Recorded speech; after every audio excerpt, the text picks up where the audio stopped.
Parfait. Alors, pour commencer, j'ai créé le Meetup ici avec l'aide d'une collègue chez Salesforce qui s'appelle Ricky Ravgard. Ce Meetup, du coup, il est dédié pour la data type française. C'est ici où on va pouvoir justement créer les différents éléments que vous avez sûrement utilisés pour accéder à celui d'aujourd'hui. Mais idéalement, hop, je vais y arriver. Je voudrais l'utiliser aussi pour tout ce qui est organisation des prochains événements. En effet, si quelqu'un a des feedbacks à partager sur le meetup en question, ou alors des aspects d'Einstein Analytics qu'ils veulent présenter pour une autre session, ou alors des sujets dont ils souhaiteraient connaître plus et du coup avoir quelqu'un d'autre qui le présente, et le partager dessus, ce serait top. Comme ça, on va pouvoir justement organiser les prochaines sessions et un peu les adapter selon les intérêts et ce que veulent les différents participants. Donc, comme je disais, l'objectif, c'est de faire vraiment quelque chose d'informel. N'hésitez surtout pas à poser vos questions tout au long de la session. Et on gardera une petite période à la toute fin pour poser des questions sur des sujets qui sont même rien à voir avec les sujets qu'on traite aujourd'hui. Si jamais vous avez des questions analytics au sens large, n'hésitez pas à les poser. Alors, pour aujourd'hui, ça va s'organiser en 3 parties principales. La première, ça va être moi qui vous présente le Data Tribe, comme j'ai pu commencer à le faire. Ensuite, on va passer sur une présentation de la part de Stéphane Caracas, qui travaille à Salesforce sur Einstein Analytics, qui va nous présenter les dernières fonctionnalités de la Winter 2021, ainsi que répondre à nos questions sur ce passage de Einstein Analytics à Tableau CRM. Si vous avez des questions, ce sera l'occasion. Et enfin, moi, je vais vous présenter une fonctionnalité d'Einstein Analytics qui sont les prédicats de sécurité. Ensuite, comme j'ai dit, à la toute fin, on va garder une session, un certain temps dédié à des questions, par contre, sur tout sujet. Les questions sur les prédicats ou sur la Winter, n'hésitez pas à les poser, je pense, au fur et à mesure. Quelques règles rapides, pas trop, pour juste vous indiquer. Donc, le call sera enregistré sur YouTube et sera mis sur la chaîne du Data Tribe. Il faut aussi garder en tête que si vous présentez un sujet sur Analytics dans ces calls, on ne veut pas du tout partager des informations clients ou des environnements ou des données de production. Tout ce qu'on vous montre se provient de DevOrg ou de choses comme ça. Ça peut paraître évident, mais ça vaut la peine de le préciser. Ensuite, si vous êtes toujours encouragé à poser vos questions à n'importe quel moment, c'est l'occasion de faire quelque chose justement d'informel, et plus les gens vont pouvoir partager, plus on va pouvoir apporter d'informations et des connaissances à tout le monde. Alors, dans un premier temps, je vais donner la main à Stéphane Caracas pour qu'il nous présente les dernières fonctionnalités de Einstein Analytics qui viennent du coup pendant la release de Winter 2021. Voilà. Je te remercie. Alors, est-ce que vous m'entendez bien? Est-ce que vous voyez mon écran, s'il vous plaît? Oui, c'est tout bon. Voilà. Donc, pour vous montrer les nouveautés dans Winter 21 de la partie Einstein Analytics, je n'ai pas des slides, hein. J'ai des dashboards. Pas de souci, on te regarde.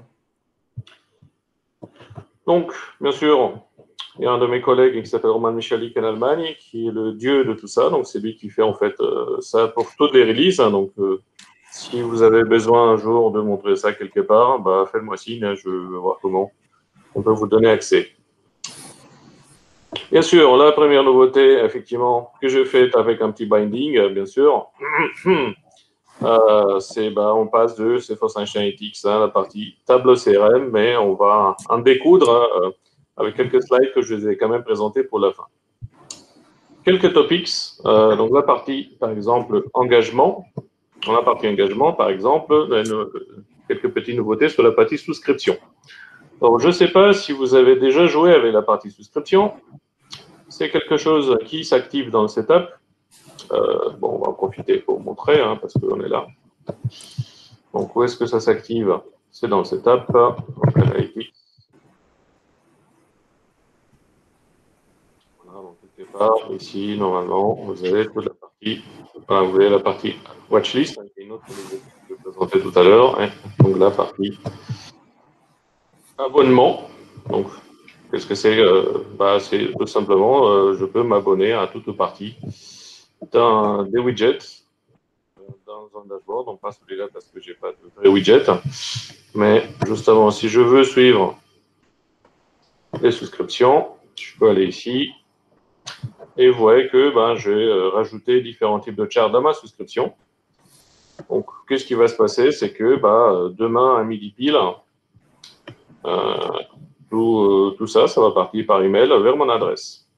D'accord? Donc, effectivement, on fait reflet en fait à certains besoins de nos clients qui nous ont dit bon, on sait que c'est un peu vieux jeu, on sait que c'est un peu old school, mais on veut quand même recevoir un email avec une image ou des PDF de tout ça.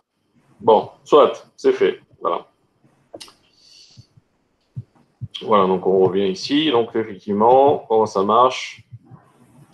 Bam, et ça, c'est pas uniquement disponible sur le widget dans un dashboard, hein, c'est également disponible maintenant. Vous voyez le petit bouton en fait indirectement ici. Donc, je vois que je me suis abonné en fait à ce chart-là. Et effectivement, si je déroule quelque part, voilà, il est là. Ouais, il est là. Très bien. D'ailleurs, Stéphane, est-ce que ce truc-là, tu peux en mettre beaucoup, tu peux en mettre très peu? Comment est-ce que c'est organisé? Très bonne question. Donc, en fait, tu peux mettre 20. Ok, d'accord. 20 widgets sur chaque souscription. Donc là, j'en suis à 7, donc on fait très attention. Donc, ça commence à faire un certain nombre de pages si vous rajoutez 20 Ça va être largement suffisant. Oui. On verra l'usage, tout simplement. Ensuite, bien sûr, donc la partie aussi watchlist. Donc la partie watchlist, c'est assez intéressant parce que ça vous fait du trending. C'est-à-dire que, voilà, moi, je gère des opportunités et je vais rajouter ce machin-là à watchlist, d'accord? Et justement, dans l'opportunité, justement, ça me demande également le format, c'est-à-dire est-ce que le fait qu'il s'augmente, c'est une chose positive ou est-ce que c'est une chose négative si ça augmente ce numéro-là? Est-ce que je souhaite aussi donc peut-être mettre ce qu'on appelle un reference line, c'est-à-dire bon, qu'est-ce que c'est mon target? Donc, par exemple, dire que mon target c'est 5500. Hop, save. Alors, où est-ce que je vais retrouver tout ça? Hop, je vais toujours sur la page d'accueil. Vous voyez ce truc qui s'appelle watchlist. Donc, on se rappelle qu'il est activé à travers le setting qui est là. Il ne faut pas oublier. Donc, il n'y a pas de magie. Vous ne cochez pas la case. Vous n'avez pas la fonctionnalité. Donc, on va dans la watchlist. Je vois donc celui que je viens de rajouter, mais comme pardon, celui-là, il n'est pas encore snapshoté, mais ça va se snapshoter tous les jours. C'est-à-dire que tous les jours, justement, je vais voir quand est-ce que je vais avoir ce KPI qui bouge. Donc ça, c'est génial parce que c'est out of the box. Donc en tant qu'utilisateur métier, si je souhaite voir en fait d'un seul clin d'œil, donc pareil, donc on a 20 20 KPI qu'on peut suivre en fait sur les watchlists. Donc et ça marche pour l'instant sur les number widgets. Donc je peux tout simplement enregistrer tout ça. Et dorénavant, en fait, l'évolution de ce KPI-là va être au fur et à mesure que mon dataset sera rafraîchi, sera suivi aussi. D'accord? Donc personnellement, je trouve ça génial. Et je n'ai pas vu ça dans beaucoup d'autres outils. Sur la partie sharing, donc il y a une petite différence, c'est que on a eu quelques clients qui nous ont dit bon, quand je clique sur le bouton share, en l'occurrence ici, on se rappelle, que je veux le mettre en image ou en CSV ou en Excel, donc des fois on ne veut pas permettre à l'utilisateur de partager quoi que ce soit. D'accord? Donc, en fait, au niveau de la partie permission set, donc maintenant, il y a une case à cocher qui permet ou pas de partager les images du dashboard, les snapshots. D'accord? Donc, ça permet une petite finesse supplémentaire. Ensuite, pareil, demande de nos clients, c'est tous les gens, justement, qui me téléchargent des bouts de dashboard, que ce soit une image, un CSV ou un Excel, j'ai envie de les traquer. Histoire qu'il n'y a pas quelqu'un qui se barre avec la base. Donc ça, effectivement, maintenant, c'est disponible dans un événement qui s'appelle Data Downloads, dans Event Log. Bien sûr, il faut pour ça avoir Event Monitoring. Top. C'est une question que je me posais ce matin en plus, donc parfait. Tout à fait. Donc, en fait, il y a un événement similaire en fait qui existe pour tous les rapports standards, qui sont bien sûr limités à 2000 records. Donc, ça simplifie un peu les choses. Mais un export, il me semble que tu peux exporter plus. Et du coup, en fait, ça, c'est quelque chose d'assez sensible aux yeux de certaines personnes qui disent, bon, je veux maîtriser qui télécharge quoi. Voilà, donc on arrive sur quelque chose qui est pareil demandé par nos clients, même des clients français, dans le monde de l'assurance notamment. On a dit qu'on ne va pas les citer, donc je ne vais pas dire le nom, mais c'est des clients français qui ont demandé en fait à ces features en particulier. Et pour ça, j'ai un petit exemple. Donc jusqu'à aujourd'hui, on avait en fait quand on intégrait en fait un tableau de bord, par exemple sur une fiche compte, donc on voyait que voilà, il y avait un certain nombre de filtres et on pouvait les changer. Donc ça, typiquement, voilà, certaines entreprises et certains clients, ils nous ont dit bon, c'est bien, mais il faudrait que l'utilisateur, idéalement, qu'il n'ait pas la possibilité de le faire. D'accord? Donc vous pouvez maintenant cocher la case lock. On peut le voir, mais vous voyez que je ne peux pas le changer. D'accord? Au passage, vous voyez que voilà, donc on peut également désactiver la partie vue. C'est-à-dire que maintenant, dans la partie intégrée, si vous faites un filtre, donc par exemple, Monthly Subscription, vous pouvez sauvegarder. Donc ça aussi, c'est maintenant configurable. Hop. Vous voyez que je peux avoir plusieurs vues, en fait, même dans la partie intégrée, en fait. Et dans la partie log, bien sûr, il n'y en a plus. Et la troisième option, on ne touche plus à rien. Donc, vous voyez que les paramètres, le passage des paramètres, les filtres, tout ça, il n'y a plus rien qui est là. D'accord? Donc, voilà comment ça fonctionne. Et pareil, donc, on a également souhaité, s'il y a quelqu'un qui ne voit que des dashboards intégrés, donc c'est le cas de certains clients qui ont des utilisateurs qui sont juste des consommateurs, donc ils ont juste des dashboards dans la page d'accueil et des dashboards intégrés à droite à gauche, on peut quand même les laisser souscrire à un KPI. D'accord? Donc ensuite, bien sûr, il faudra mettre un petit tab avec l'interface qui est ici dans les souscriptions, histoire qu'ils voient en fait ce qu'ils ont fait. Et ils vont recevoir bien sûr un email récapitulatif de tous ces KPI-là en fonction de la fréquence qu'ils ont choisie. Voilà, donc tous les jours, etc., daily, weekly, etc., etc. Donc voilà, donc pour revenir, donc on a maintenant plusieurs façons d'intégrer en fait des dashboards un peu partout. Donc voilà, donc soit comme avant, locked ou hidden. On revient par ici. Voilà, donc avec ça, on a fini avec la partie engagement. Donc on va attaquer un peu les templates. Alors une petite nouveauté, c'est qu'on a effectivement que des templates qui peuvent s'auto-installer. Donc, en gros, avant, en template, en fait, il pouvait tout simplement être fait par quelqu'un, moyennant un peu d'huile de coude, c'est-à-dire qu'il fallait qu'ils aillent voilà, dans la racine, create, hop, étape, je choisis un template et je l'installe. Maintenant, il s'avère que je peux installer un template à distance. C'est-à-dire que je peux, par exemple, dire que j'installe, je ne sais pas, mon collègue, je pense qu'il a essayé d'installer les apps par dot.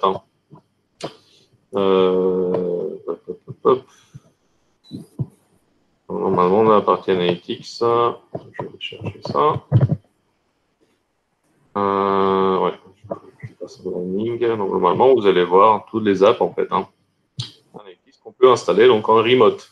Donc, pas mal. Après, ça va être aussi très sympathique, en fait, par exemple. Pourquoi? Parce que si vous avez packagé une application, vous pouvez la déployer à distance. C'est-à-dire que une autre façon de colporter des informations, des dashboards, des datasets, des dataflows, bref, la totale entre des environnements. On n'a plus que les change sets et les packages habituels Salesforce. On peut jouer avec ça, mais ça va également être très utile pour les gens qui font de l'OM, pour les gens qui déploient en fait des choses à distance.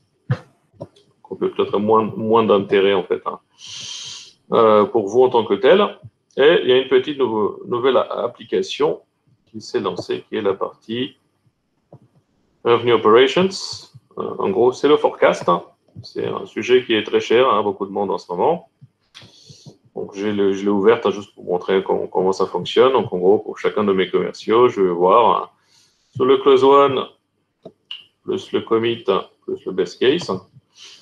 Voilà, je peux creuser en fait sur une personne en particulier avec un petit time series sympathique qui se balade par ici, versus son quota. Est-ce que justement le forecast il est à jour en fonction de ce qu'il a mis, est-ce que ça va le faire ou ça va pas le faire. Donc voilà. Et petite nouveauté aussi, c'est que cette application a un data flow qui va snapshotter tout le pipeline tous les jours. C'est-à-dire que je peux voir au fil du temps en fait. Est-ce que ça va dans le bon sens ou dans le mauvais sens? Est-ce que notre ami Alexis Johnson, il va finir par faire son quota ou pas? Donc voilà, donc cette petite nouvelle application out of the box qui est à votre disposition. Et on va arriver sur les gros du sujet, c'est-à-dire la partie design et la partie data. Alors, petite note, donc effectivement, donc maintenant on a des connecteurs versus par exemple Snowflake, qui ne vont pas copier la donnée dans HT Analytics, aka tableau CRM, bien sûr, non? Ok, donc c'est du push-down, donc en gros, c'est une live connection. C'est-à-dire que, où est-ce que je vais trouver ce machin-là? Donc je vais dans Data Manager, hop, ça arrive, connect data, et là vous voyez que il y a tout qui est activé. Donc il y a les connexions qu'on savait déjà. D'accord, donc je me connecte, je copie des données, je me connecte à Multiorg, etc. J'ai des connexions MuleSoft pour ceux qui ont raté un épisode afin de rapatrier toutes les données on-premise que le client pourrait avoir. On a également des connexions. J'ai par exemple un client qui a un data warehouse Oracle et qui va donc utiliser ce truc-là, simplement. On a les live collections, c'est-à-dire qu'on fait du push-down de requêtes. En gros, la donnée ne sera pas stockée dans HT Analytics, on pousse la requête directement vers Snowflake.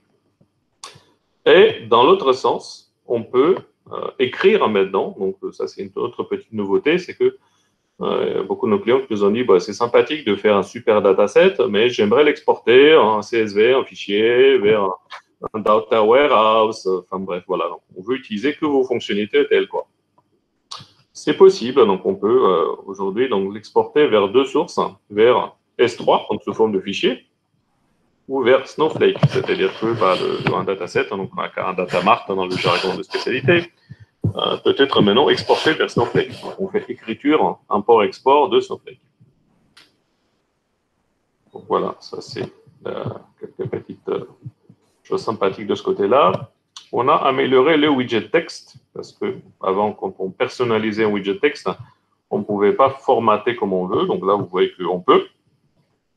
Ok, donc c'est du rich text dans ce coup-ci. Donc on peut, voilà, pour l'instant, il n'y a que la partie texte, malheureusement, qui est concernée par cette modif. Mais vous voyez que c'est déjà un peu plus sympathique. Last but not least, ça c'est une feature que personnellement je fouette à droite à gauche vis-à-vis des demandes clients depuis un moment. Alors deux choses. Donc déjà, on a le plié déplié. D'accord, donc ça remonte à, vous voyez que ça remonte à quelques temps. Et on a aussi ce qu'on appelle un freeze pane, c'est-à-dire que je peux faire un freeze jusqu'ici. Hop. Donc ensuite, comment ça se passe? Vous voyez que quand ça bouge, en fait, donc tous les colonnes qui sont à gauche, un peu comme dans Excel, vous allez me dire, bon voilà, les gens, malheureusement, ils souhaitent refléter cette expérience. Mais ça a un but quand même précis, c'est que pour la partie ergonomique, ça a quand même un côté sympa, qui est que je peux afficher moult KPI dans cette interface. Donc je peux tout simplement scroller à droite à gauche pour aller quelque part à droite, là où il y a la 27e colonne que je souhaite montrer dans ce contexte-là. Ensuite, je regarde quand même la montre parce que bon, 20 minutes, donc et c'est vrai que cette version a quand même rajouté beaucoup de choses. Donc une autre petite nouveauté, on a dans la partie actionnabilité, on a ajouté des actions implicites, c'est-à-dire que bien sûr, on a toujours la flèche un peu comme ici, d'accord, tout est actionnable. Mais on peut également dire que je veux qu'il y ait une action. Comme vous voyez que maintenant c'est bleu, hein, il n'y a pas que la flèche. Hein, je peux cliquer dessus. Donc, quand je clique dessus, je peux définir une action, par exemple une nouvelle tâche. Okay. Pourquoi? Parce que l'utilisateur nous a dit, bah, c'est sympa votre truc, mais pourquoi 2 clics? Moi, ce que je fais le plus souvent, bah, c'est des tâches. Donc, il faut que ce soit no-brainer. Quand je clique sur ce client-là, je veux une tâche sur ce client-là. Vous pouvez maintenant définir une action par défaut quand on clique sur le nom, en fait, ou sous l'ID, enfin bref, là où vous avez défini vos actions. Et ça, Stéphane, ça se configure au même endroit que dans le dataset? C'est au même endroit que d'habitude, oui. Oh, ok. Et voilà. Quelques autres petites nouveautés, même si, bon, voilà, il y a certaines qui peuvent être intéressantes. Donc, pour ceux d'entre vous qui ont voulu faire un CHR, en gros, convertir un chiffre dans un caractère. Donc ça, c'est intéressant quand on veut bidouiller et afficher des caractères un peu sympathiques quelque part dans un dashboard. Donc maintenant, il n'y a plus besoin de faire un copier-coller de PitchPaou, de faire des acrobaties, mais il suffit tout simplement d'aller dans une table ASCII à votre convenance et de dire je convertis ça dans un caractère. Et ça, c'est une fonctionnalité effectivement qui, pour l'instant, elle est désactivée parce que ça a causé quelques petits soucis de performance. Mais en fait, cette fonctionnalité de type MV2String, ça s'appelle Multivalue to String. Alors pourquoi on a cette feature? Parce que, par exemple, vous pouvez avoir dans Salesforce quelque chose qui s'appelle un multi-pick list. Donc, en gros, l'utilisateur est capable de sélectionner, je ne sais pas moi, 10, 15, 20, 30 valeurs. Et ça, souvent, ça se traduisait dans une colonne dans HTML qui contient plusieurs valeurs. Donc, ça c'est utile quand on veut filtrer ou regrouper dessus, parce que même si la colonne contient plusieurs valeurs, chacune était identifiable individuellement. Mais on a un certain nombre de clients qui nous ont dit, bon, c'est bien sympa, mais moi, quand je veux avoir un tableau de détails comme celui-ci, j'ai pas envie de filtrer, j'ai pas envie de regrouper, j'ai envie d'afficher la liste. Donc, cette fonction-là, en fait, vous convertit le multivalue dans un string, bien sûr, avec séparateur virgule, qui vous liste tout simplement toutes les valeurs. Donc voilà, ça peut s'avérer utile par endroit. Et last but not least, c'est ma feature favorite de cette release. On a maintenant décidé de componentiser. Donc, qu'est-ce que cela veut dire, componentiser? Donc là, j'ai un tableau de bord. Et sur la palette de gauche, nouveauté, on a quelque chose qui s'appelle un composant. Donc, au-delà du fait de pouvoir avoir des dashboards, des fois, je peux me poser la question, ce composant-là, donc un dashboard tout entier, vous voyez, avec 3 tabs, ça peut être un composant que j'ai envie de réutiliser sur plusieurs dashboards. D'accord? Et bien sûr que ce composant-là, je n'ai pas envie de le modifier X fois dans X dashboard parce que, bon, au bout d'un moment, ça commence à devenir un peu pénible. Donc, vous voyez que ce composant-là, voilà, donc, je peux l'enregistrer sous forme de composant quelque part. Je peux également l'éditer si je le souhaite, bien sûr, par la suite.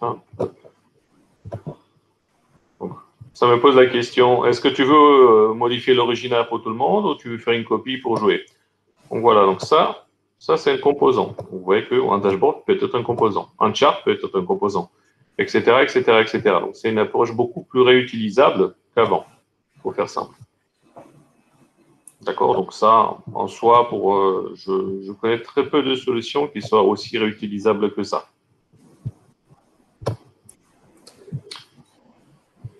Allez, on va finir en gloire et beauté, comme on dit. Ça va ouvrir tellement de possibilités, en fait, en termes de flexibilité, c'est assez incroyable. Oui, voilà. Donc j'ai évoqué ça tout à l'heure, effectivement. Le nombre de features, c'est la partie innovation dans ce produit, pour justement accélérer. Parce pour ceux d'entre vous qui s'inquiètent, parce que j'ai reçu quelques messages en disant « Ouais, vous renommez Tableau, Tableau CRM, qu'est-ce que c'est que cette histoire de la part de mes clients, de mes partenaires, des consultants est-ce que c'est toujours la peine d'investir mon temps dans ce truc-là ?» Oui, au contraire, on a reçu plus de headcount. C'est-à-dire que le management a décidé qu'on allait avoir droit à 50 développeurs de plus, hein, par exemple. Ce qui est quand même une augmentation non négligeable. On était, je pense, vous avez à peu près 200 personnes. On a parti R&D et compagnie. Donc, vous doutez bien que 50 people de plus, hein, ça fait quand même un petit 25% de croissance. Ce qui veut dire qu'il y aura plus de features et de choses sympathiques à vous présenter à la prochaine release. Hein. Voilà. Parfait, tout ça. Exactement. Donc, voilà. Donc, ce n'est pas un temps de décélérer, c'est un temps d'accélérer. Vu que tu vas déjà couvrir la partie sécurité, je ne vais pas trop m'attarder là-dessus. Mais voilà, donc sur la partie data, donc on a le nouveau data prep, qui effectivement, comme il est tout nouveau sorti de la boîte, il peut occasionner quelques petites erreurs. Je vous incite d'ailleurs à me transmettre dès que vous trouvez la combinatoire qui fait que, afin de reproduire tout ça. Et donc enfin, vous allez voir qu'on peut enfin, par exemple, c'est un peu compliqué dans un récipient avant de faire du case well, hein, de faire ses propres manigances à travers ce genre de formule. Et enfin, donc, vous allez voir, je vais le montrer parce que bon, on est là pour ça. Hein. Où est-ce que je l'ai mis? Là, voilà. Alors, des choses qui me plaisent bien, c'est quoi? C'est justement, donc, par exemple, voilà, ça c'est le genre d'erreur qu'il faut me signaler. Donc avant, le problème, c'est que tout ça, il fallait le taper un peu à la mano, quoi. Et la nouveauté, c'est que, justement, vous voyez qu'il y a un checker de syntaxe qui commence à apparaître doucement, doucement. Et il y a toute la liste des fonctionnalités et des fonctions, notamment, qui sont disponibles. Et maintenant, bon, voilà, commence à apparaître sous la gauche, ce qui n'est pas le cas avant. Ou, bien sûr, là, d'autres qui arrivent, hop. On va faire un petit break, hein, donc pareil, hein, sur tous les champs, avec un petit moteur de recherche, hein, donc, par exemple. Je souhaite concaténer ça avec du stage, bah voilà, c'est comme ça que ça se passe. Donc voilà, c'est aussi simple que ça. Donc, on va dire que suite à différentes demandes, on commence enfin à dire, bon, et pour le développeur, qu'est-ce qu'on va proposer? Parce qu'il y a, vous avez vu, il y a toujours tout un tas de choses sympathiques pour la beauté du dashboard, pour l'utilisateur final, etc. Mais j'ai insisté même personnellement sur le fait que côté développeur, il faut aussi qu'on ait des choses à se mettre sous la dent. Voici un exemple de ce genre de choses. Donc voilà. Voilà. Là, donc, effectivement, donc on a toute la partie data prep nouvelle et on a toute la partie transformation. Je regarde toujours la montre. Et justement, on va débattre maintenant de quel truc va devenir quoi. Donc, voici un peu où est-ce qu'on en est aujourd'hui. Donc, à gauche, vous avez Einstein X, AK, Tableau CRM. À droite, vous avez Tableau. Donc, dans un premier temps, je dis bien dans un premier temps, on va passer à la deuxième étape, hein, qui est celle que vous voyez ici. La partie Einstein Discovery, que vous connaissez peut-être, va être un peu commune entre les deux. C'est-à-dire que dans Tableau, quand je dis Tableau, c'est Tableau. Les recommandations Einstein Discovery, les prédictions seront intégrées. Comment on va faire ça? Donc, un composant qui a été développé, qui va être donc installé sur le tableau desktop, mais aussi sur tableau serveur, hein, si vous souhaitez mettre à disposition ça, bien sûr, sur une approche plutôt, on va dire, online, qui va donc permettre de consommer des modèles prédictifs Einstein Discovery. Donc comment? En passant des paramètres. Ok, donc c'est un peu la même philosophie qu'on fait aujourd'hui avec Einstein Discovery quand on l'intègre. On dit, pour que le modèle me restitue quelque chose, il faut que je lui passe un paramètre, les valeurs dont il a besoin. C'est un peu près ça.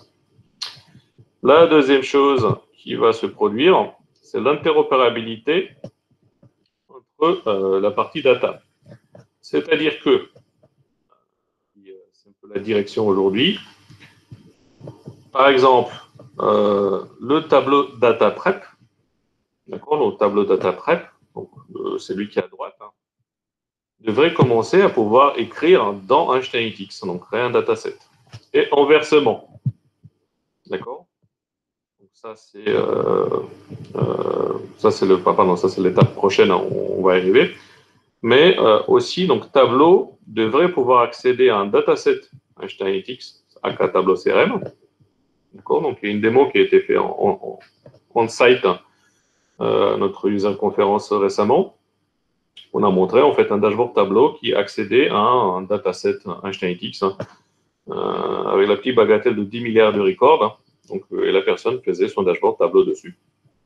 Et inversement, c'est-à-dire dans HTML5, on va pouvoir accéder à justement la partie de stockage de données de Tableau, que ce soit la partie Hyper, donc vous voyez ici, ou enfin là sous réserve de confirmation par Arthur, peut-être de la partie TDE, Tableau Data Extract.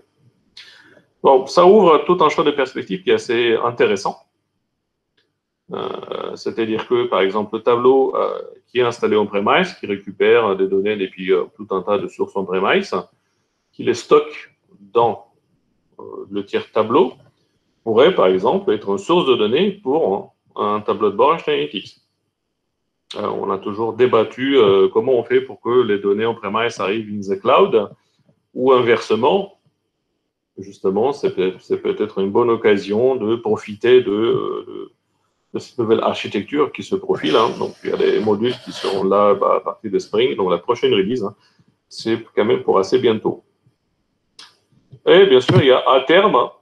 Donc, à terme, bon, bien sûr, donc là, effectivement, on parle de la roadmap future qui va prendre, bon, soyons honnêtes, des années à se mettre en place. Effectivement, donc, vous voyez qu'il y a toujours le data store d'HTML5 et le data store de Tableau. Donc, ces deux data stores ne vont pas disparaître l'un au profit de l'autre. Ils vont continuer à coexister. Pourquoi? Parce qu'il y en a un qui est dans le cloud et l'autre qui est un peu hybride. C'est pour ça que ça s'appelle hybride. Voilà. La partie data prep, effectivement, probablement à terme, va fusionner. Donc, on verra comment. Et la partie justement visuelle, exploration, il va falloir qu'elle fusionne aussi un jour. D'accord. La partie AI/ML, ça vient de nous, donc là, il n'y a pas forcément de débat. Et ensuite, donc, on verra comment en fait, comment on souhaite consommer tout ça, donc soit de façon native dans Salesforce, soit standalone. Et ça va être une nouveauté aussi pour nous parce que jusqu'à aujourd'hui, HTML5, on a très très rarement vendu un standalone. Soyons honnêtes, c'était toujours. Et c'est d'ailleurs la valeur de cette solution, c'est d'être intégré dans un contexte métier de Sales Cloud, Service Cloud, Pardot, Marketing Cloud, des applications de plateforme, etc., etc. Et bah voilà, donc dans pas si longtemps que ça, après tout, on sera peut-être amené de le faire. Et enfin, bien sûr, la partie embedded, c'est-à-dire intégré dans un portail, intégré dans un extranet, intégré un peu partout là où ça existe. Donc voilà, je vous ai fait le tour de la propriété. À vos questions.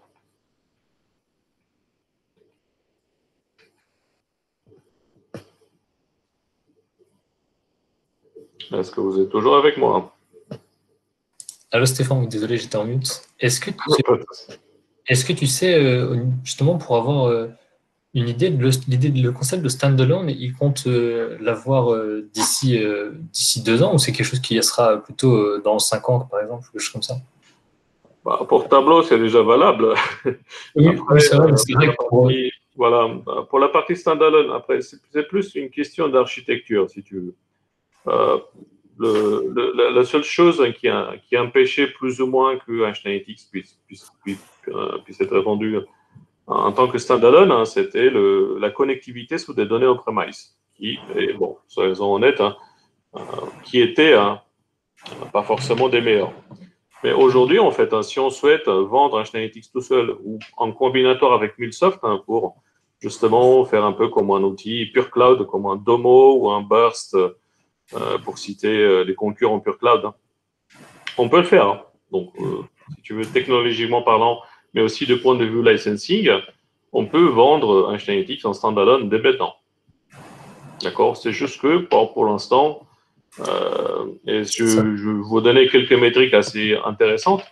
On va dire que on a fait un petit tour de la base de données, de la base de clients installés, sales, services, etc.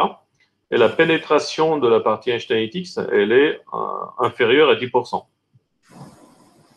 D'accord? Donc, en gros, sur notre terrain de jeu personnel, il nous reste plus de 90% à chasser. C'est pour cela qu'on n'a pas forcément, on n'a pas eu forcément vocation à faire du standalone, parce que c'était un peu comme si on allait chasser sur la terre des autres, alors que même notre terre personnelle, on l'a pas épuisée, quoi. Voilà. Très bien. Mais voilà, personnellement, j'ai quelques clients qui ont pris que HTanalytics.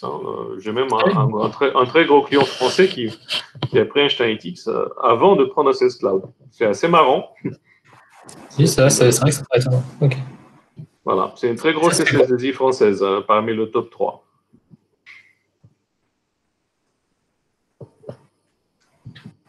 Qui a pris donc HTanalytics en standalone avec une application mobile pour leurs dirigeants avant de prendre la partie CRM. Bon, depuis, ils ont aussi la partie CRM. D'autres questions? Si même sous la roadmap, on n'a pas de questions, je sais pas. Vous êtes en train de prendre le dîner, c'est ça? Je suis entre vous et le dîner. Hein. C'est très ingrat comme position. Ah. Et bien, écoute. Alors, voyons. Que va se passer à SAQL? Question de. Qu'est-ce qui va se passer avec SAQL? Bah, justement, c'est vrai que j'ai un peu zappé de cette petite nouveauté. On est en train de travailler sur un langage d'interrogation qui est SQL-like. D'accord? Donc, on n'avait pas dit tout ça sur du SAQL, Apache Pig pour les connaisseurs, parce que finalement, c'est ça. C'est une version d'Apache Pig en quelque sorte à notre sauce. On s'est rendu compte qu'il y avait des pour et des contre, mais que pour évangéliser au plus large, les gens, ils ont l'habitude de faire du SQL. Et je parle sous le contrôle d'Arthur, mais je pense que c'est prévu pour bientôt, le support de SQL dans HTanalytics. Ouais, c'est en cours ou en train de se faire. Voilà. Donc on peut penser avoir quelque chose dans les 2 prochaines releases, mais il devrait y avoir du contenu autour de ça. Top. Sur ce, du coup, Stéphane, pardon, merci beaucoup là, pour les différentes infos. C'est vrai que j'étais un peu dans le flou sur ce qui allait se passer avec Tableau CRM. Et là, ça donne vraiment des perspectives très optimistes, en tout cas, sur ce qu'on va pouvoir réaliser et les nouveautés qu'on va obtenir. C'est top. Au plaisir. Donc, comme je te disais, on a reçu largement plus de budget de headcount à l'attaque. Parfait. Sur ce, si personne n'a d'autres questions pour Stéphane, n'hésitez surtout pas si vous en avez. Sinon, on va pouvoir partir sur la suite et le deuxième sujet de cette session du Data Tribe et vous présenter du coup les prédicats de sécurité sur Tableau CRM. Eh bien, c'est parti. Bon, je vais partager mon écran. Dites-moi dès que vous le voyez. C'est bon. Parfait. Alors, j'ai 2-3 slides au début, mais si jamais quelqu'un d'autre présente une autre fois dans un autre sujet, n'hésitez pas à en faire. Si vous voulez faire directement de la démo, n'hésitez surtout pas. Moi, j'avais ça qui traînait. Il y a un template qui traînait que j'ai rempli rapidement. Alors, pour vous présenter les prédicats de sécurité, Je vais vous faire une petite introduction sur la sécurité au sens large au sein de Tableau CRM. Et ensuite, pour réduire petit à petit, vous présenter les prédicats de sécurité plus en détail. Enfin, je partirai sur une démo avec quelques tips and tricks pour vous montrer différents cas d'usage et ce qu'on peut faire avec les prédicats de sécurité. Et enfin, on gardera un temps pour des questions-réponses sur les prédicats de sécurité et ensuite des questions au sens large sur d'autres sujets si vous en avez. Alors tout d'abord, pour vous parler de la sécurité sur Tableau CRM, il faut noter qu'on a deux catégories de sécurité. La première, en fait, c'est une sécurité qui vous permet de... En fait, on peut créer des applications qui sont des formes de dossiers dans lesquels on vient ranger nos différents tableaux de bord, nos datasets et nos lens. Et cette sécurité-là permet juste de réduire des accès et le type de modification des différents utilisateurs pour cette application. Le partage qu'on peut faire pour ces applications, c'est un partage soit à l'org complètement, donc toutes les personnes qui ont une licence Einstein Analytics, Tableau CRM, vont pouvoir accéder à cette application. Sinon, ça peut se faire aussi à l'échelle des rôles, des groupes publics ou des users. Le deuxième type de sécurité qu'on peut mettre en place sur Einstein Analytics, c'est ce qu'on appelle la sécurité des lignes. En effet, ce qu'il faut se dire quand on met en place Tableau CRM, c'est que la sécurité qui est faite sur Salesforce n'est pas transmise à ce qui est disponible dans Tableau CRM. En effet, si moi, je crée un dataset sur les opportunités et que quelqu'un a une licence pour accéder à Einstein Analytics, il pourra accéder à toutes les opportunités. Donc, il pourra visualiser l'ensemble des opportunités qui seront du coup disponibles dans Einstein Analytics par défaut.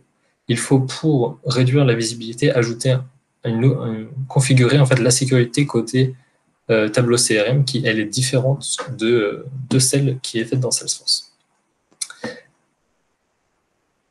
Alors, pour mettre en place justement une sécurité au niveau des lignes, on a pour ce faire deux solutions. La principale qui est actuellement les prédicats de sécurité, qu'on va pouvoir regarder en plus en détail dans un instant, et on a aussi l'héritage de partage. Je vais vous parler rapidement de l'héritage de partage avant de passer du coup sur la présentation des prédicats de sécurité et juste pour vous introduire le sujet et vous évoquer ça. Si vous avez des questions à tout moment, n'hésitez surtout pas. Concernant l'héritage de partage, pour faire simple, l'idée c'est de prendre la sécurité d'un objet dans Salesforce et la pousser dans Einstein Analytics.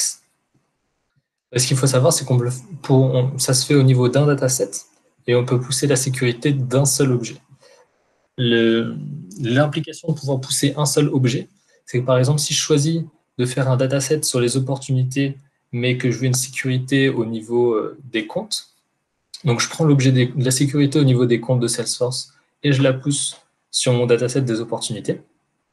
Eh bien, si dans Salesforce, quelqu'un a accès à un compte et seulement certaines opportunités de ce compte, et ben, quand on va pousser la sécurité des comptes sur Einstein Analytics, cette personne va pouvoir voir le compte en question, mais il verra aussi toutes les opportunités qui sont liées à ce compte. Il ne verra pas uniquement celles auxquelles il avait accès dans Salesforce, il les verra toutes. Quelques limitations à garder en tête pour cette solution d'héritage de partage, c'est qu'on est limité sur les différents objets qu'on peut utiliser pour cet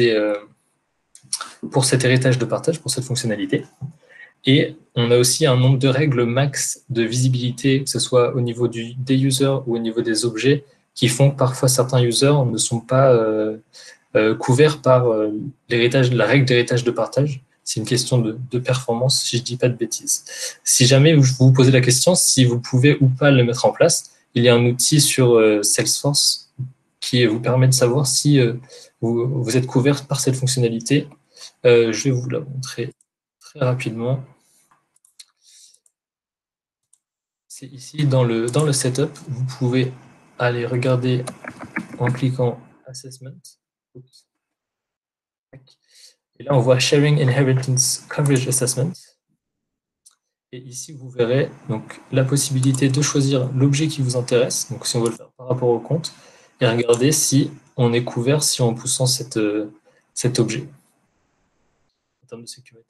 Alors là, je suis actuellement sur une dev org, donc j'ai très peu d'utilisateurs, ça va pouvoir se faire sans problème.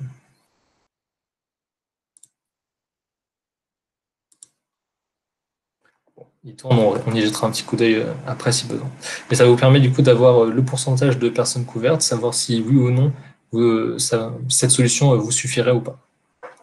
Ce qu'il faut noter aussi avec l'héritage de partage, c'est que même si on met en place les héritages de partage, il faut quand même configurer des prédicats de sécurité juste au cas où, parce que si dans un cas, justement, on a une personne qui ne vérifie pas les conditions pour supporter l'héritage de partage, eh bien, c'est les prédicats de sécurité qu'il faut venir pour pouvoir mettre en place quand même un type de sécurité au niveau de la connexion de l'utilisateur.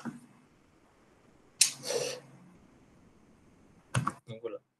Pour l'héritage de partage, si vous avez des questions, de toute façon, n'hésitez surtout pas. Sinon, je continue sur les prédicats de sécurité. Alors, concernant les prédicats de sécurité, qu'est-ce que c'est déjà de base? Grosso modo, c'est une ligne de code qui vous permet en fait, de comparer une colonne de votre dataset avec soit une valeur en dur que vous écrivez directement, soit avec des données qui proviennent de la table de l'utilisateur connecté sur Salesforce. Ça va permettre justement d'adapter le nombre de lignes qui sont visibles par rapport à l'utilisateur connecté. Il y a différents opérateurs logiques et de conditions que vous allez pouvoir utiliser pour faire quelque chose d'assez complet qui pourra répondre à votre besoin. Alors, où est-ce qu'ils sont configurés? Ils sont configurés au niveau d'un dataset. On peut faire un seul prédicat de sécurité par dataset et ils se définissent dans les paramètres du dataset. Ensuite, pour faire un petit point rapidement technique sur comment ça fonctionne, l'idée des prédicats de sécurité, si vous vous rappelez, lorsqu'on met en place Einstein Analytics sur Salesforce, on a deux utilisateurs techniques qui sont créés. On a un qui c'est l'Integration User et l'autre c'est le Security User. L'Integration User vous permet en fait de récupérer toutes les données qui vous intéressent et les pousser sur Einstein Analytics via le Data Sync, par exemple. Et l'autre utilisateur, l'utilisateur de sécurité, lui, en fait, va pouvoir récupérer les données qui proviennent de l'utilisateur connecté et utiliser, du coup, ces valeurs pour mettre en place l'aspect sécurité dont je vous parlais il y a un instant. Alors, les prédicats de sécurité, il faut aussi noter juste un petit point d'information qui est important de connaître et qu'on va pouvoir visualiser pendant la démo dans un instant. C'est que quand on les configure, il n'y a pas de message d'erreur qui vérifie la syntaxe. Donc, il faut faire un peu attention de bien avoir une copie de notre travail pour éviter de le perdre. Vous allez voir ça dans un instant. Alors, je vais passer du coup sur la démo du tableau de bord. Je vais retourner sur ma dev.org. Alors, là, nous voici sur un tableau de bord que j'ai réalisé il y a un moment sur ma dev.org, un truc assez simple avec quelques KPI et un listing d'opportunités. Donc, tout ça, c'est basé sur un dataset qui se base sur les opportunités. Rapidement, juste pour faire un point rapide sur le data flow. Alors, ce que je vais vouloir mettre en place, c'est différents types de prédicats de sécurité que je vais vous montrer. On va l'établir petit à petit pour que à la fin, on puisse avoir quelque chose pour essayer de voir le panel en fait, des possibilités qu'on puisse faire avec les prédicats de sécurité. Alors, donc voilà, j'ai un dataset qui est basé donc, sur les opportunités, sur lequel j'ai ajouté mes comptes. Donc, du coup, on va pouvoir avoir le nom des comptes.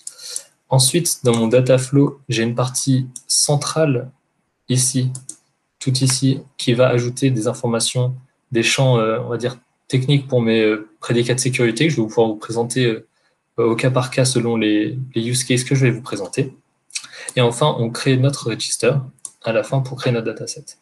Dans ce register, il faut noter que si vous voulez un prédicat de sécurité ou si vous voulez une sécurité directement à la création de votre dataset, vous pouvez l'écrire directement ici dans le champ qui s'appelle prédicat de sécurité.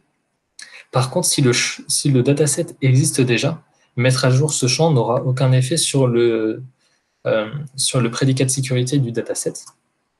Il faudra aller directement sur le dataset en question. Donc là, vous pouvez retrouver l'alias, donc c'est le même, c'est bien celui-ci.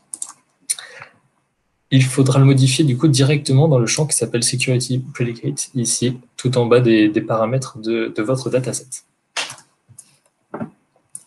Alors, pour commencer, je prends tout ce que j'ai ici, je l'enlève, comme ça on va retirer le dataset, retirer le prédicat de sécurité et rafraîchir la page.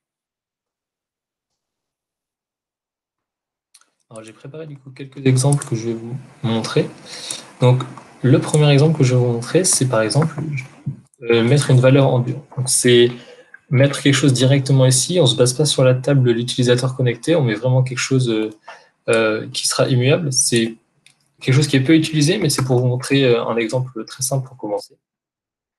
Et ici, c'est que je veux, pour mon dataset, limiter toutes les données à seulement l'industrie d'éducation, de l'éducation. Donc ce que je fais, c'est que je vais chercher le champ ici qui s'appelle accountofop.industry. Donc ça provient de l'augment qu'on a pu voir tout à l'heure avec les comptes, qui est ici.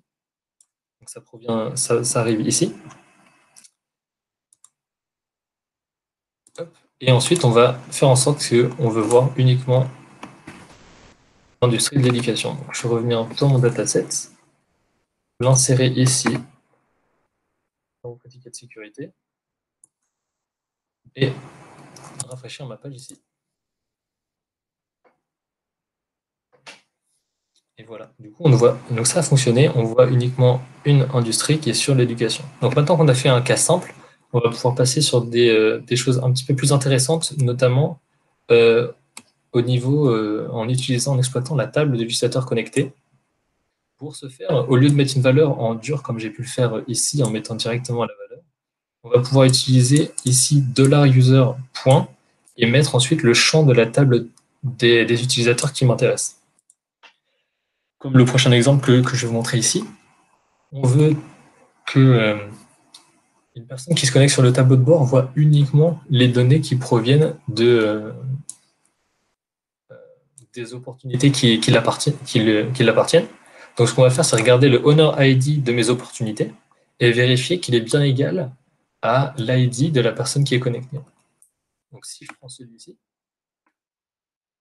sur le dataset comme tout à l'heure, passe sur les prédicats. Ici, un petit message de warning. Petite information ici à savoir, c'est que le prédicat de sécurité, il est fait au niveau d'un dataset.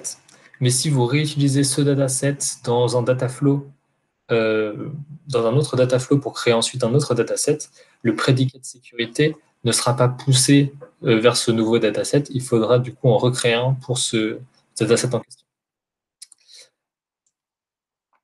Mais si je retourne sur cet exemple, on devrait du coup retourner sur une seule personne qui devrait être moi, Kevin Toomey, présent. Voilà, nous y voilà. Donc on a maintenant uniquement les données qui m'appartiennent disponibles dans le tableau de bord. À ce qu'on peut dire, c'est ça, c'est top pour un utilisateur, ça marche nickel. Mais par contre, si moi je suis admin et que je dois faire des modifications, je me retrouve un peu coincé parce que j'ai que les données de mes données et si je travaille sur un tableau de bord où on a plein de données auxquelles on ne peut pas toucher, ben, on n'aura pas de données disponibles.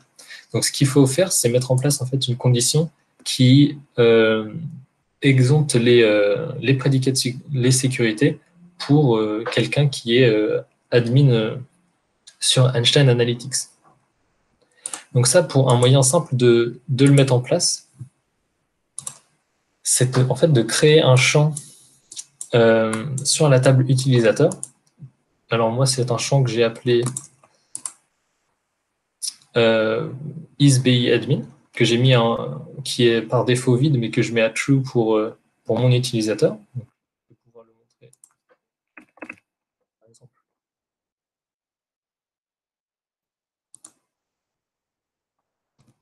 On va pouvoir le voir tout en bas ici. Donc j'ai créé un isBIAdmin égale à true ici. Et dans mon dataset, donc dans mon dataflow ici, j'ai créé une compute expression dans laquelle j'ai créé un champ qui s'appelle isBIAdmin et je l'ai mis à true. Ce que ça fait, c'est que ça crée une colonne dans mon dataset qui contient un true sur toutes les lignes. Et du coup, je vais pouvoir utiliser ça comme condition pour donner à mon utilisateur, qui est BIAdmin, l'accès à toutes les lignes du dataset. Pour ce faire, on va le mettre non seulement, donc on va garder la condition qui nous intéressait, qui était pour un utilisateur lambda, on veut qu'il voit uniquement les opportunités qui lui appartiennent. Mais par contre, si sur ta table utilisateur, tu as la valeur, donc si sur la table utilisateur, ton isadmin, il est égal à la valeur que j'ai mise ici sur toutes les lignes de mon dataset, et ben je veux que tu puisses y avoir accès. Et ce que ça, du coup, ça va pouvoir nous permettre de faire, c'est que si je retourne sur mon dataset, je mets cette condition. Donc, un utilisateur lambda, il va du coup, à travers cette première partie, voir ses records à lui uniquement. Et moi, qui suis un utilisateur PI admin, je vais pouvoir tout visualiser. Donc, là, c'est tout bon. On retourne sur notre page ici.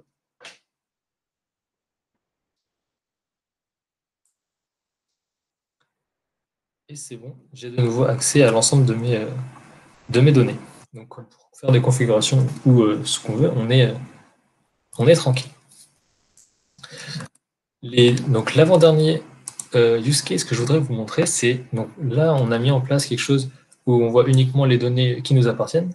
Mais si on veut ici insérer une histoire de hiérarchie, notamment au niveau des rôles, c'est la hiérarchie classique prise dans les exemples qu'on peut trouver sur Trailhead, eh bien, il faut mettre en place un nouveau prédicat de sécurité que je vais vous préciser dans un instant. Donc, la première étape, c'est d'arriver à créer quelque chose qui nous permette de représenter dans nos données la hiérarchie des rôles. Pour ce faire, il faut retourner dans notre data flow. Et ici, j'ai créé deux hiérarchies différentes. Donc, c'est deux exemples que vous pourrez mettre en place. L'idée, c'est on utilise l'objet, la transformation de flatten, qui permet en fait de linéariser une hiérarchie présente dans les données des users, à travers que ce soit les rôles ou à travers les managers. Et en fait, pour vous préciser exactement ce qu'elle fait, ici, dans les paramètres de notre transformation de flatten, on va ici donc définir la hiérarchie. Donc nous, on va chercher les rôles, et l'ID le self-ID, ça va être l'ID du rôle. Et ensuite, si on veut chercher le parent de ce rôle, on va chercher le parent role ID. Ce que nous fait Salesforce via cette transformation, c'est qu'il va nous créer deux champs, un multi-field et un path field, qui est en fait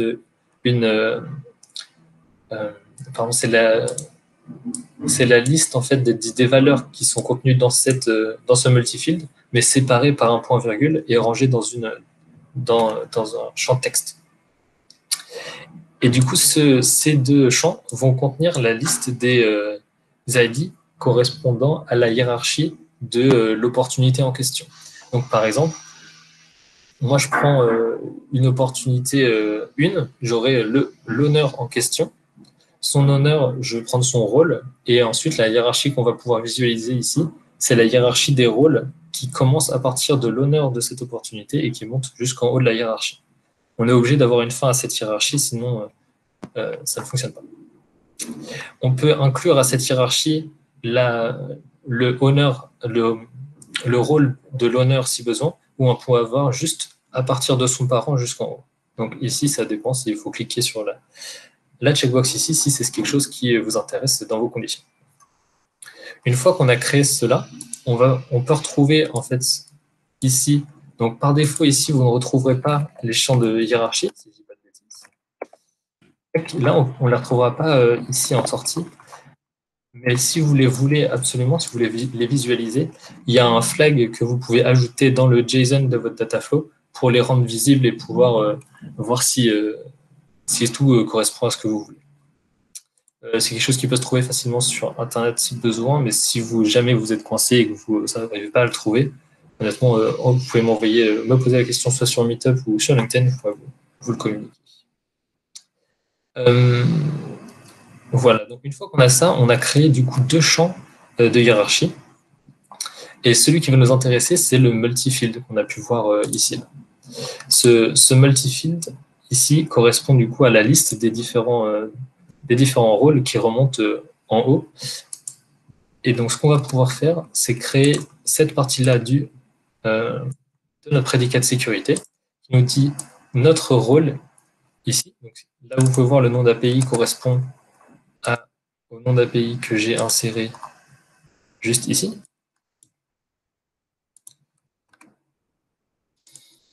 Donc, le rôle, on veut que cette hiérarchie contienne le rôle de l'utilisateur connecté pour que, si je suis un manager, je puisse visualiser les informations des personnes qui sont en dessous de moi dans la hiérarchie des rôles.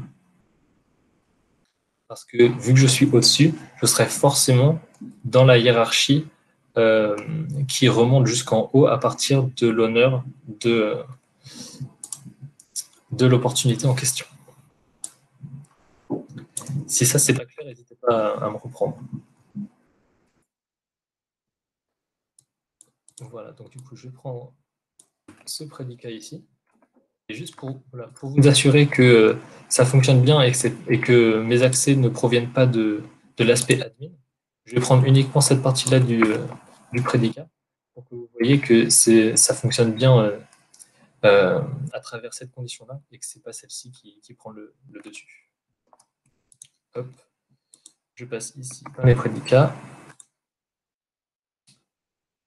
Tac. Je repasse sur ma page et là, normalement, rien n'a changé parce que ici, dans la dev.org, vu que c'est ma dev.org, j'ai un rôle de CEO, donc je vais avoir accès à toutes les informations qui sont disponibles. Voilà. Voilà pour l'aspect hiérarchie. Alors, ça marche sur pas mal de hiérarchies différentes, enfin toutes les hiérarchies même. C'est vraiment top comme fonctionnalité. La dernière que je vais vous montrer, c'est quelque chose que moi, je n'ai pas eu l'occasion d'utiliser en projet pour l'instant, mais c'est quelque chose que je trouve vraiment, vraiment intéressant et que j'aurai peut-être l'occasion d'utiliser. Tout à l'heure, je vous avais parlé de créer un champ isadmin égale à true ici pour ouvrir les accès à moi, vu que je suis BI admin et que je vais avoir accès aux données. Il y a aussi en fait une autre fonctionnalité qui est de la même façon, en fait, en créant un champ, mais cette fois-ci pas un champ simple, mais ici bien une multi-pick list. Une multi-pick list ici dans laquelle j'ai mis en fait tous les noms des industries. Donc, je vais pouvoir vous les montrer rapidement. Voilà, j'ai créé du coup une multi-pick list qui s'appelle EA Industry Visibility et dans laquelle j'ai mis le nom de toutes les industries et j'en ai choisi, pour mon utilisateur, j'en ai choisi 5 pour vous faire un exemple ici. Et donc, ce que ça va me permettre de faire, c'est arriver à donner à des utilisateurs plusieurs industries différentes et leur donner accès, du coup, à ces industries. C'est quelque chose qui, du coup, je pense, peut être vraiment fort pour arriver à partager les données entre différents utilisateurs quand on a besoin d'un petit peu de flexibilité et que ce ne soit pas juste vraiment quelque chose lié à la hiérarchie. Ça va pouvoir justement nous donner un petit peu de flexibilité. Ça peut marcher pour donc, les industries, mais ça pourrait marcher avec un certain nombre de BU ou ce genre de choses. Et une fois qu'on a mis en place ce champ en question, derrière, dans le prédicat de sécurité, on va pouvoir ici insérer cette nouvelle condition, donc qui est un petit peu différente des autres qu'on a pu voir. Donc, on va chercher le champ ici qui provient de notre dataset, donc c'est les industries des comptes de chacune de mes opportunités. Et je vais vérifier que cette industrie, elle est comprise dans la liste des valeurs qui sont stockées dans le champ de multi-pick list de la table de mon utilisateur, donc l'utilisateur connecté. Donc, je vais prendre cette condition. Ici, je colle ça. Et là, si je rafraîchis mes données, on va du coup être restreint à mes 5 industries ici qu'on a pu voir sur la table de mon utilisateur. Donc ça, c'est quelque chose que je pense peut être vraiment fort. J'espère pouvoir l'utiliser et l'exploiter par la suite en projet. Le dernier point dont je voulais vous parler avant de passer sur une session de questions-réponses si vous en avez, c'est sur la rédaction en fait, de ces prédicats de sécurité. Il y a 2-3 warnings à connaître. Le premier est si vous vous trompez de champ sur la table utilisateur ici. Donc, par exemple, là, j'enlève une lettre. Ça, c'est un champ du coup qui n'existe pas sur la table des utilisateurs. Si je clique à côté, montrer exactement. Voilà, je le mets vide dans un premier temps. Tac, il est vide. Je mets exactement ce que j'ai mis et j'enlève une lettre. Donc ce champ n'existe pas dans la table des utilisateurs. Et dès que je clique à côté, comme vous pouvez voir, il a disparu. C'est en fait, il y a une erreur à l'intérieur, il le sait qu'il y a une erreur, et du coup, il retire le prédicat de sécurité qui n'est pas valide, mais par contre, il ne donne pas de message d'erreur qui donne l'origine du problème. Donc ça peut être assez frustrant. C'est la raison principale pour laquelle je les réalise en fait sur un fichier à côté rapidement. Et au moins, comme ça, dès que s'il y a une erreur, je le sais, et je peux retourner sur ce que j'ai fait en cours, ce que j'avais ici. Alors, l'autre warning à connaître aussi, c'est que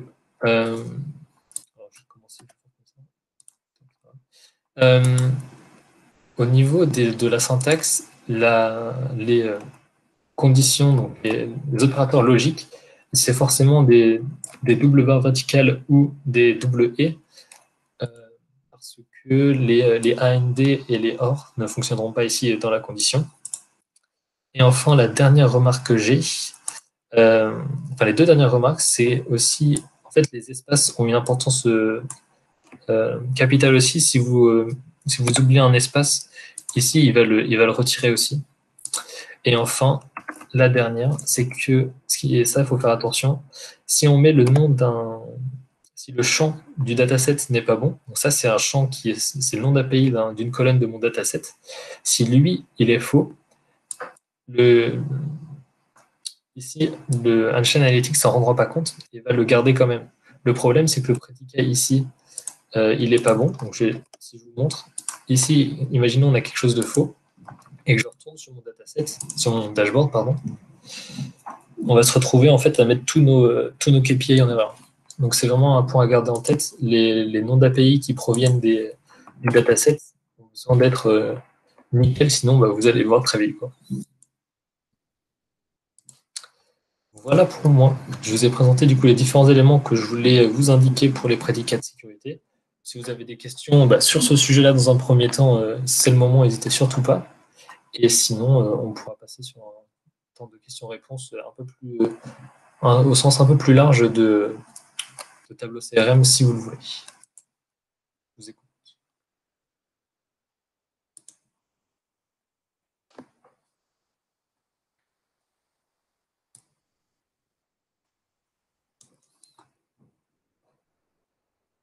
Je vois qu'il y a des questions dans le chat. Alors, je me permets de les lire.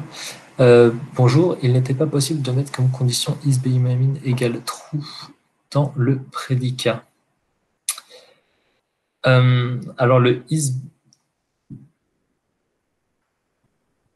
isBeIadmin, le premier que tu as écrit, c'est le champ en fait qui est dans la table c'est dans le dataset. Et donc, en fait, ça ne ferait pas de condition sur l'utilisateur connecté. Si, par exemple, je prends l'utilisateur, en fait, je veux, par exemple, un utilisateur qui n'a pas le trou, il faut qu'on arrive à le repérer aussi. C'est pour ça qu'on est obligé de créer ce sens sur la table utilisateur. Parce que si je mets juste égal à trou, en fin de compte, ce sera vrai pour toutes les lignes de mon opportunité, pour tous les utilisateurs qui se connectent. Donc, malheureusement, ça ne pourra pas fonctionner.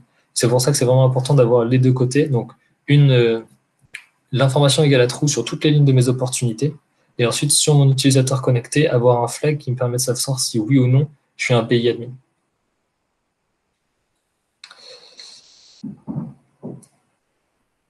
L'astuce, c'est de tester ces prédicats dans le site de sécurité dans SQL. C'est une bonne remarque, celle-là, je ne l'avais pas testée. Ça peut être cool aussi pour vérifier la syntaxe. Alors, en relation à la visibilité, l'importation des critères de visibilité prend en compte toutes les configurations que peuvent avoir les impacts sur la visibilité des records. Alors, je ne suis pas sûr d'avoir compris votre question. N'hésitez pas à vous me poser la question directement si vous voulez. C'est sur le sharing, je pense. Et la réponse, oui, le sharing il prend en compte tout, même le Apex sharing, par exemple.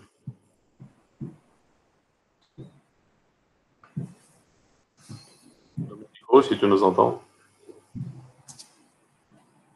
Ah, ça a l'air. Donc, comme ça tape, attention quand même avec le sharing sur quelques aspects. Donc, pour récupérer tout, oui, ça récupère tout, même le manual sharing. Par contre, en fait, le principe de fonctionnement, c'est que ça va taper dans le sharing table de l'objet en question dans Salesforce.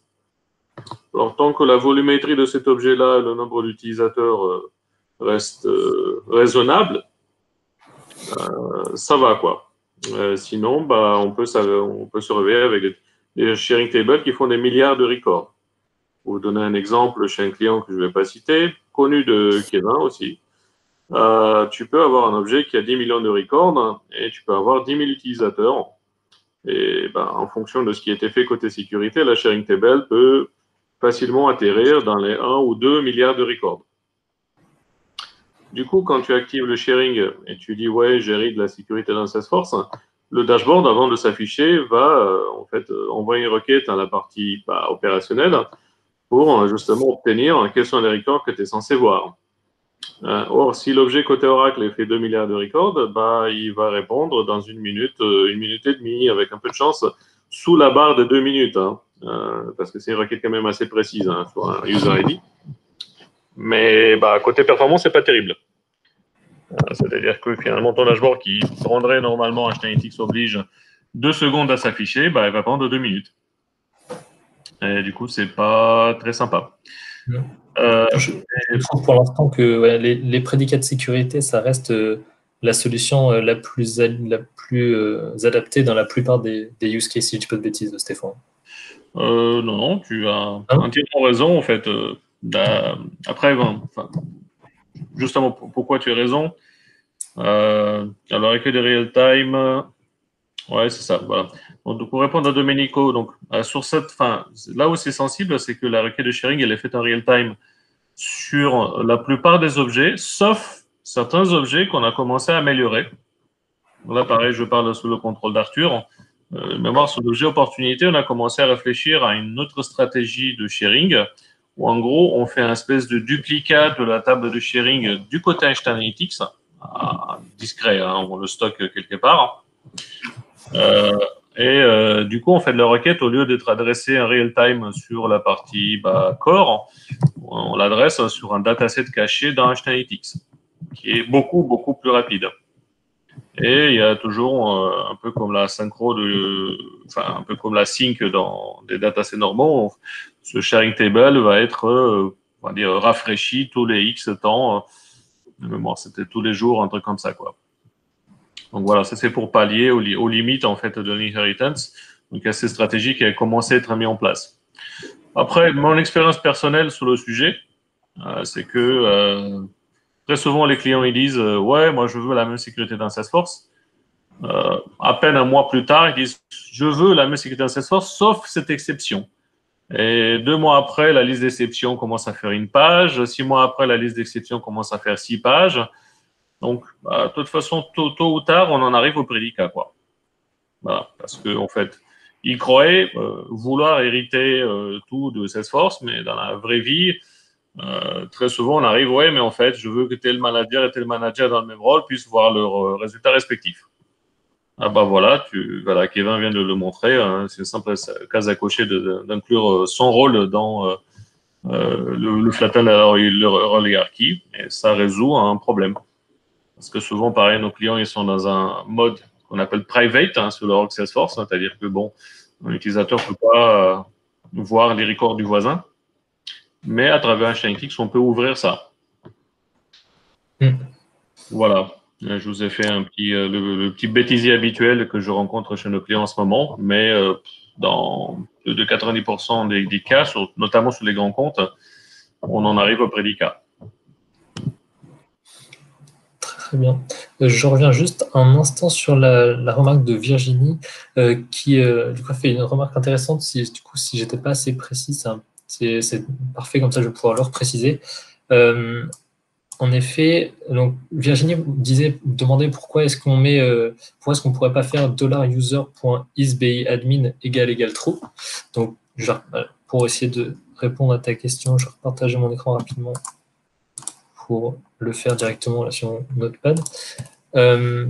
Du coup, en fait, la raison principale pour laquelle on ne peut pas faire quelque chose comme ça, quelque chose ici, du coup, c'était true. je disais, la raison principale pour laquelle, la raison pour laquelle on ne peut pas faire ça, c'est que la condition doit toujours commencer par quelque chose qui provient du dataset. Ici, on a quelque chose qui provient de la table des users et on le vérifie à quelque chose de true. Mais le problème, c'est que le prédicat de sécurité, il est propre au dataset et donc on doit forcément faire une condition sur les données du dataset. Sinon, en fait, ça va pas, il n'y aura aucun impact sur la visibilité du dataset autrement. C'est pour ça qu'on commence toujours ici par un champ qui provient du dataset et on va lui vérifier s'il est égal à soit une valeur statique, soit une valeur qui provient de l'utilisateur connecté. Mais en fait, on ne peut pas faire de condition qui ne contient pas en fait une des colonnes du dataset, pour faire simple. J'espère que j'ai répondu à tes questions de cette manière. Ok, au top.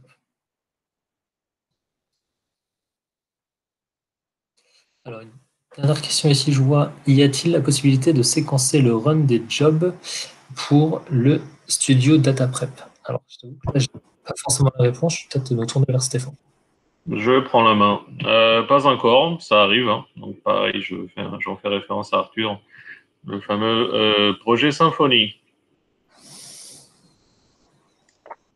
Yes, j'avoue, je m'y connais moins sur à côté Data Prep, mais oui, je crois que ça arrivait aussi avec tout ce qui est Data Prep 3.0. Je pense que c'est quelque chose qui sont en train ils se penchent sur ce sujet-là en ce moment. Voilà, donc on a quelque chose, codename Symfony, qui, en gros, comment ça va marcher. Par exemple, vous avez créé une recipe avec l'outil de Data Prep. Ça peut être un composant dans une nouvelle recipe. C'est le même principe que les dashboards qu'on a vu tout à l'heure, c'est qu'on peut componentiser. Un traitement, ça peut devenir un composant dans le prochain traitement. Rémi.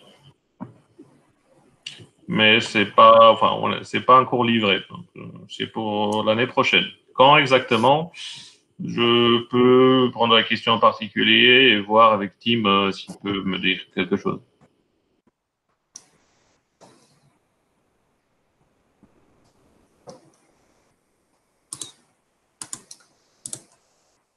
Parfait. Eh bien, écoutez, si vous avez plus de questions, le dernier point dont je voulais parler, c'est arriver à vous encourager, si jamais ça vous intéresse, de participer à ces sessions de Data Tribe, de présenter un sujet que vous maîtrisez bien ou qu'il y a des sujets justement que vous voudrez entendre, des sujets que vous voudriez sur lesquels vous voudriez entendre des explications et plus de détails, n'hésitez surtout pas à m'en faire part, que ce soit sur LinkedIn ou sur le Meetup directement sur les discussions que j'ai pu établir. Et comme ça, on va pouvoir arriver à dynamiser et préparer aussi les prochaines sessions pour présenter d'autres sujets sur Tableau CRM. Sinon, je vous remercie tous d'être venus, c'était top. Et merci surtout Stéphane d'être venu participer aussi et de nous présenter tous ces éléments pour la suite de Tableau CRM. Et sinon, je vous souhaite une très bonne soirée à tous. Merci. Merci beaucoup.